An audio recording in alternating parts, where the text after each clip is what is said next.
यो देश दुईजनाले बनाएको देश हो।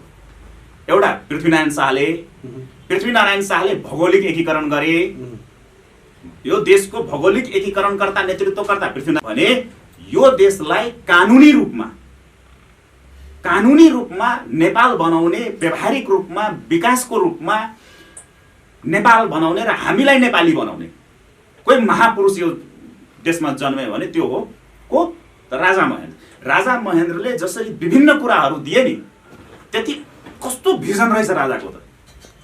2024 सालमा राजा महेन्द्रले को पिरियडमा 2024 सालको इलेक्सनमा तपाईले यही निर्वाचन आयोगको, तपाईँ पत्रकार हुनुहुन्छ, आरटीआई फाइल गरेर सूचनाको अधिकार प्रयोग गरेर यदि मैले बोलेको झुटो रहेछ भने म टुडी खेलमा झुन्डिन तयार छु। 37 सालको जनमत संग्रहमा पनि राजा वीरेन्द्रले कति फेरि इलेक्सन गराएका रहेछन्। जनमत संग्रह त सोच्नुपर्ने कुरा हो, यो एकदमै सोच्नुपर्ने कुरा हो, नेपाली जनताले थाहा पाउनु पर्ने कुरा हो।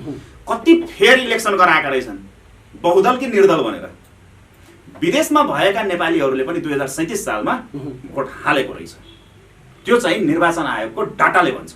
अब हेर्नुस्, त्यही राजालाई यिनीहरूले के भने हुन्छन्, दिन बिहान सुतेर उठेदेखि लिएर राति बेलुका सुत्ने बेलासम्म निन्द्रामा पनि त्यही राजालाई निरङ्कुश भने होइन। अहिले पनि बोलिरहेको हुन्छ नि,